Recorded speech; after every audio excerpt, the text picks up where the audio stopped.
Monsieur Onfray, bienvenue dans notre synagogue. Cette rencontre promet d'être exceptionnelle car nous aurons la chance d'entendre deux esprits brillants débattre sur des sujets complexes et souvent controversés, tels que la philosophie, la religion, l'histoire et la société. Et qui mieux que Michel Onfray et Michaël Azoulay pour nous guider dans cette réflexion. Nous espérons que cette conférence sera non seulement une occasion de découvrir de nouvelles idées, mais aussi une source d'inspiration pour chacun d'entre nous. La question de la place de la religion dans notre monde moderne est une question complexe qui mérite une réflexion approfondie et nuancée. Il n'y a pas de réponse simple ou universelle, et chaque individu doit réfléchir à sa propre relation avec la religion et à la manière dont elle peut s'inscrire dans sa vie personnelle et dans la société.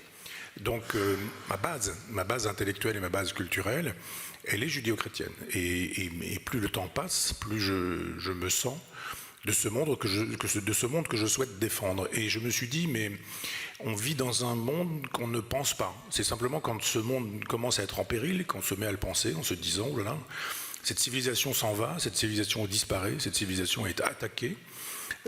Quelle est-elle? Comment s'est-elle constituée? Comment peut-on la défendre? Et j'ai pensé effectivement que cet ouvrage était l'occasion d'un dialogue.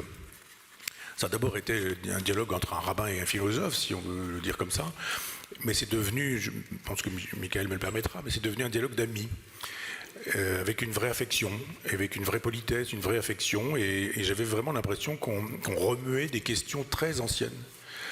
Des questions qui avaient plus de 1000 ans et qui nous permettaient de réfléchir justement au libre arbitre, à la liberté, à l'exégèse, à l'allégorie, à la symbolique, à la question de la lecture du texte. Doit-on lire un texte sacré en historien ou en croyant? Ce qui est aussi intéressant dans notre dialogue, c'est que quand vous avez quelqu'un qui pense différemment de vous, ça vous oblige à défendre votre manière de penser.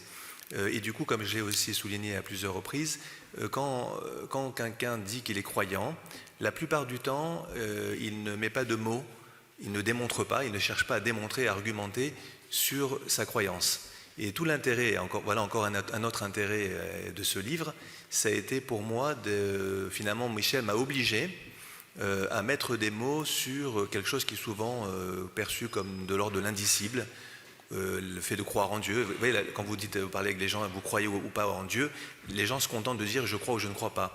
Mais on a voulu aller, en tout cas, j'ai cherché à aller plus loin. Ça veut dire si je crois, pourquoi je crois? Et si je ne crois pas, du côté de Michel, pourquoi je ne crois pas?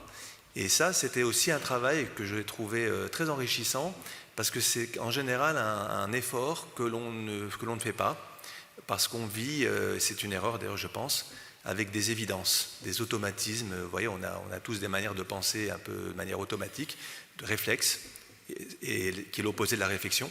Et tout l'intérêt, c'était justement de dire finalement, si je crois en l'existence de Dieu, pourquoi j'y crois, et puis qu'est-ce que ça m'apporte dans ma vie, dans mon existence. Et ça, effectivement, c'est pour ça que j'ai bien aimé ce que tu as dit sur la notion de défendre quelque chose. Ça veut dire que là, on est obligé de défendre ce en quoi l'on croit, ses convictions, parce que précisément, on a quelqu'un qui ne pense pas comme vous.